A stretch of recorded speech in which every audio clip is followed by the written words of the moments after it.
श्री स्वामी समर्थ. आपल्या सर्वांना आषाढी एकादशीच्या हार्दिक शुभेच्छा.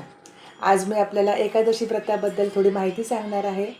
पूर्वी भगवंत श्री हरी विष्णू बद्रीनाथ धामावर हेमगिरी गुफेत योग निद्रेमध्ये पहुडले होते आणि त्यावेळी तिथं मूर नावाचा दैत्य आला आणि त्याने भगवंताचं वध करण्याचा प्रयत्न केला. त्यावेळी भगवंताच्या शरीरातून एक दिव्य तेजस्वी कन्या प्रकट झाली आणि त्या कन्येने मोरासोबत युद्ध करण्यास प्रारंभ केला. अनेक वर्षानुवर्ष युद्ध चालले आणि अंततः त्या कन्येचा विजय झाला आणि तिने मूर नामक दैत्याचा वध केला. भगवान श्रीहरी योगनिद्रेतून उठले आणि त्यांनी झालेला प्रकार बघितला.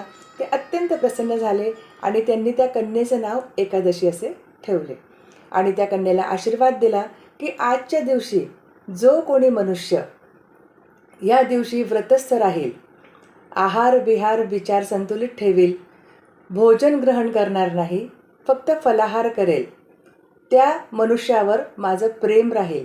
मी त्याला यश, धन, विजय, कीर्ती, समृद्धी सर्व काही प्रदान करेल आणि अंततः त्याला माझ्या वैकुंठ धामामध्ये स्थान देईल. आणि त्या दिवशीपासून एकादशीचं व्रत करण्याला सुरुवात झाली.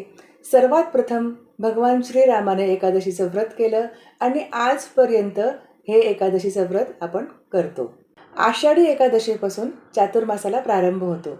या दिवशी आपण सकाळी लवकर उठावं, सडा संमार्जन करावं, दारापुढे रांगोळी काढावी, तुळशी मातेची पूजा करावी, 33 गोपद्म दारासमोर काढावं आणि दिवसभरामध्ये उपवास करणं म्हणजे भगवंताच्या जवळ वास करणं याचा अर्थ असा आहे.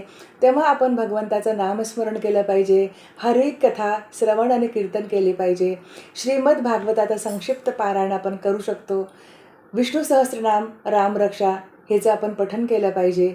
त्याचप्रमाणे गीतेचे 18 नावं आणि गीतेचा 15वा अध्याय याचं वाचन आपण केलं पाहिजे. त्यामुळे आपल्याला भगवंताची दिव्य कृपा अशी प्राप्त होते आणि संसारात आपल्याला प्रपंचही नेटका होतो आणि परमार्थही योग्य प्रकारे होतो.